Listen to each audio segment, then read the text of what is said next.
اس میں بھی جو امام بخاری ہیں وہ لکھتے ہیں کہ 6 ماہ بعد جناب امیر کو پتہ چلتا ہے کہ خلافت کا سلسلہ جو سارا یہ نہیں، ان کو پتہ چل گیا تھا، انہوں نے بیعت نہیں کی تھی. امام بخاری نے یہ نقل کیا ہے، مسلم نے بھی، کہ 6 مہینے تک انہوں نے بیعت نہیں کی. اچھا، جناب امیر المومنین علی بن ابی طالب کو اس واقعے کی خبر نہ دینا یا خبر نہ ہونا، اس کے پیچھے کیا پس منظر ہے؟ اس کے پیچھے پس منظر سیدنا ابوبکر عمر نہیں ہے، وہ تو بےچارے بیٹھے ہوئے تھے میت کے اوپر.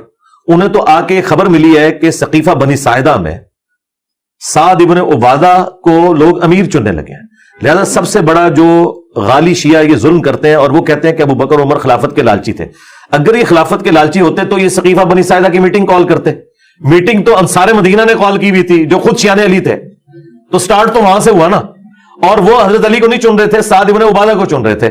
اور سعد ابن عبادہ بہت بھاری شخصیت تھے، یعنی وہ آؤٹ آف کوسچن ہے کوئی کہ ان کے اوپر کوئی تان کرے. اصحاب صفہ میں سے 155 اصحاب کا کھانا ان کے گھر سے جایا کرتا تھا. یہ 2 بندے ہیں جنہوں نے نبی الاسلام کو مدینے میں سپورٹ کیا ہے. سعد ابن معاذ جو اوس کے سردار تھے اور خزرج کے سعد ابن عبادہ. اگر یہ 2 بندے نہ ہوتے تو نبی الاسلام کی دعوت کو جو یہ عروج ملا ہے، جو اللہ تعالیٰ نے یعنی صحابہ کے ذریعے ہاتھ مضبوط کیے ہیں، تو یہ 2 بندے ہیں. ان میں سے ایک سعد ابن عبادہ تھے. سعد ابن معاذ تو شہید ہو گئے تھے غزوہ خندق کے موقع پر، جو انہیں یہاں پہ تیر لگا تھا اور وہ زخم جاری ہو گیا تھا. اور سعد ابن عبادہ انصار مدینہ میں سے تھے اور نبی الاسلام کے قریبی ساتھیوں میں سے تھے. تو وہ سمجھتے تھے انصار مدینہ کے نبی الاسلام کے جانے کے بعد، چونکہ ہم نے نبی الاسلام کو سپورٹ کیا اور پھر ان کی جو ریزرویشنز تھی وہ جینون تھی. وہ یہ کہتے تھے کہ چونکہ مشرکین عرب جو تھے وہ آخری وقت تک رسول اللہ کے دشمن رہے صلی اللہ علیہ وآلہ وسلم، اور فتح مکہ کی وجہ سے طلقاء وہ بنے. اب ان کے آنے والی نسلیں اپنے آباء و اجداد کا بدلہ ہم سے لیں گی، کیونکہ ہم انصار مدینہ وہ تھے جنہوں نے ان مشرکین عرب کے آباء و اجداد کو قتل کیا ہوا تھا. اور ان میں حضرت علی بھی تھے جو خود مہاجر تھے، لیکن کتنے بڑے بڑے قریش کے سردار حضرت علی کے ہاتھوں قتل ہوئے ہوئے تھے غزوہ بدر میں، احد کے اندر، خندق کے اندر. تو انصار مدینہ کو یہ ڈر تھا. وہاں پہ آپ کو یہ روایتیں بھی بخاری مسلم میں ملیں گی کہ ایک امیر تم میں سے ہو، ایک ہم میں سے ہو. ہاں تو لیکن امیر تو 2 ہو ہی نہیں سکتے. یہ تو بالکل illogical بات تھی نا، 2 امیر تو ہو ہی نہیں سکتے نا. یہ تو اللہ تعالیٰ نے دنیا میں نظام ہی ایسا نہیں بنایا. جب بھی کوئی جوائنٹ سسٹم بنتا ہے اس کا امیر ایک ہوتا ہے، خاندان میں امیر ایک ہوتا ہے، وہ مرد ہوتا ہے. الرجال قوامون علی النساء. خود اللہ نے اپنے بارے میں کہا ہے کہ اگر اللہ کے ساتھ کوئی اور الہ ہوتا تو یہ زمین و اسمان کا نظام درم برم ہو جاتا سورۃ الانبیاء کے اندر. تو یہ تو ہو نہیں سکتا. لیڈر ایک ہی ہوتا ہے. نبی الاسلام کے ہمارے زمانے میں بھی تو ایک تھا نا، آپ نے اپنے ساتھ کسی کو شامل تو نہیں کیا لیڈرشپ کے اندر. یہ ہو نہیں سکتا، یہ ڈیمانڈ ان کی غلط تھی. البتہ جب ثقیفہ بنی ساعدہ کے اندر یہ میٹنگ کال کی اور سیدنا ابوبکر عمر کو بتایا گیا، تو وہ تو اس نیت سے تو وہاں گئے ہی نہیں تھے کہ کوئی بیعت ہوگی، لیکن قبائلی سسٹم تھا. آپ ان حالات و واقعات کو اگر دیکھیں جہاں پہ تلواریں نکل آئی ہیں اور جنگ و جدل والا معاملہ ہو گیا ہے، اس وقت وہ تلے ہوئے تھے کہ سعد ابن عبادہ کو ہم نے خلیفہ چننا ہے. تو وہاں پہ حضرت عمر کہتے ہیں میں نے اپنے دماغ میں ایک تقریر بنائی ہوئی تھی، میں کروں گا، لیکن حضرت ابوبکر نے مجھے خاموش کروا دیا. ظاہر ہے حضرت ابوبکر یہ سمجھتے تھے جذباتی ہیں، کوئی معاملہ مس ہینڈل نہ ہو جائے، لیکن وہ کہتے ہیں جو میں نے اپنے دماغ میں پوائنٹس سوچے تھے ان سے بہتر حضرت ابوبکر نے تقریر کی. انہوں نے کہا دیکھیں نبی الاسلام قریش میں سے تھے، لہٰذا آپ کا سکسیسر بھی قریش میں سے ہونا چاہیے، اور انصار مدینہ تم لوگ رسول اللہ کے ساتھ وزیر کی حیثیت سے تھے، تو جو بھی اب امیر چنا جائے تم وزیر کی حیثیت سے رہو، اللہ کے نبی تم سے راضی ہیں، اور یہ سارے معاملات ہیں. اور چونکہ قریش کا قبیلہ ڈومیننٹ ہے، اوس اور خزرج کا وہ مقام نہیں تھا عرب کے اندر جو قریش کا تھا. اور قبائلی سسٹم میں نبی الاسلام کو صرف پیغمبر کے طور پر انہوں نے ایکسپٹ نہیں کیا تھا عرب دنیا نے، بلکہ ایک قبیلے کے سردار کے طور پر بھی. اسی لیے آیا نا اذا جاء نصر اللہ والفتح ورأیت الناس يدخلون فی دین اللہ افواجا.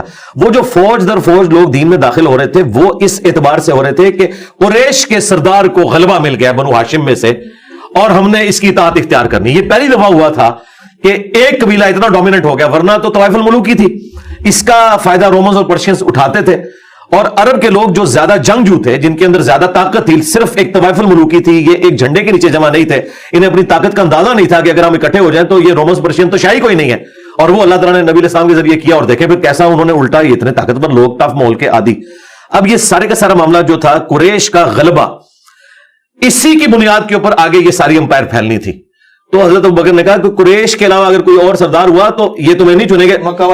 ظاہر ہے کہ خود قریش مکہ نے نہیں ماننا تھا کہ اوس اور خزرج کی کیا اوقات ہے. اچھا اب یہ ساری چیزیں ایک گراؤنڈ ریالٹیز ہیں. اب آپ لوگوں کو آیتیں حدیثیں نہیں سنا کے کہہ سکتے کہ جی وہ سب انسان اللہ کے نزدیک برابر ہے، یہ ساری چیزیں نہیں ہو سکتی. بہرحال اللہ تعالیٰ نے بنو ہاشم کو تو جان والوں پہ فضیلت دی ہے نا، بنو اسرائیل کو بھی دی، بنو اسماعیل کو بھی. تو قریش مکہ بنو اسماعیل تھے نا، اور ان میں بھی ایک ڈومیننٹ قبیلہ نبی الاسلام کی ایک نسبت انہیں حاصل تھی، تو یہ جینون تھا.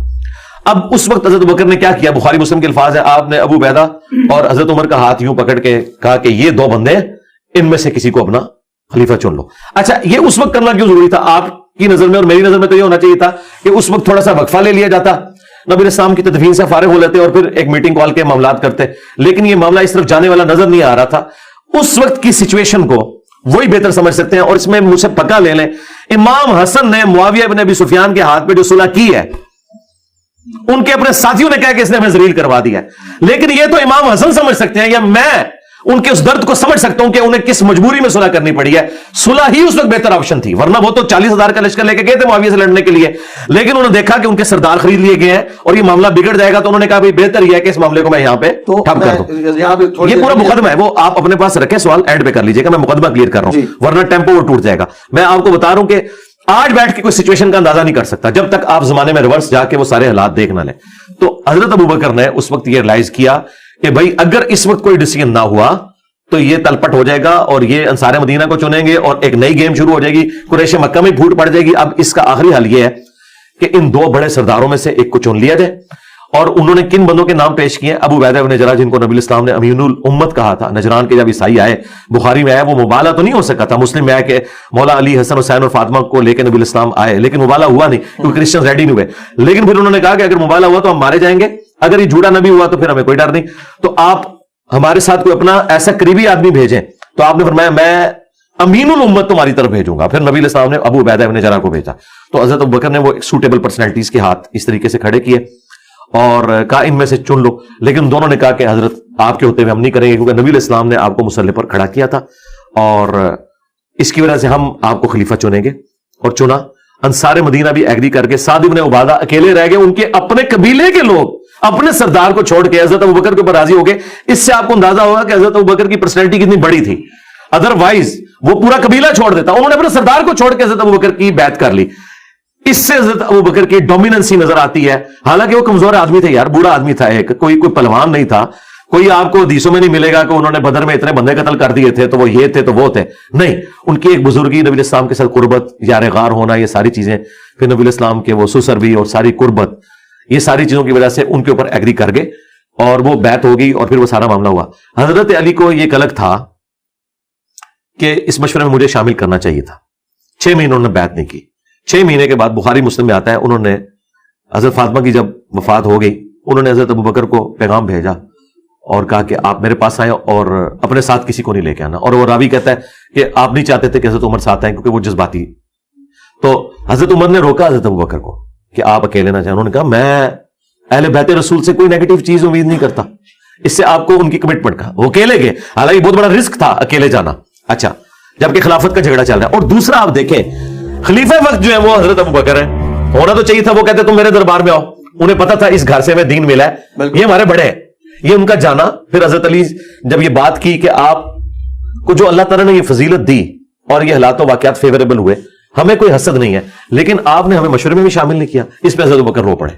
اس کے بعد حضرت علی نے کہا دیٹس آل، اب میں اعلانیہ آپ کی بیعت کروں گا. زور کے وقت حضرت ابوبکر ممبر پہ چڑھے، حضرت علی کے فضائل بیان کیے. اس کے بعد سیدنا علی چڑھے اور حضرت ابوبکر کے فضائل بیان کیے اور اپنی بیعت نہ کرنے کی وجہ بتائی. انہوں نے بھی بتایا. الٹیمیٹلی یہ سارا پیچ اپ ہو گیا. اور اس کے بعد جتنی جنگیں ہوئی ہیں ان میں تھنک ٹینک کے طور پر حضرت علی کبھی بھی علادہ نہیں ہوئے حضرت ابوبکر سے، نہ حضرت عمر سے. سارے معاملات مشورے کے ساتھ چلتے تھے. تو اس وقت ایک معاملہ ہوا، لیکن چونکہ at the end of the day وہ سیٹل ہو گیا. اب سیٹلمنٹ کے بعد ان گڑے مردوں کو اکھاڑنا تب درست ہے جب حضرت علی اس بیعت کے اوپر راضی نہ ہو. جب وہ راضی رہے ہیں، تینوں خلفاء کے ساتھ رہے ہیں. شیعہ کہتے ہیں کہ وہ امت کے مفاد میں رہے، ہم کہتے ہیں دل سے قبول کیا.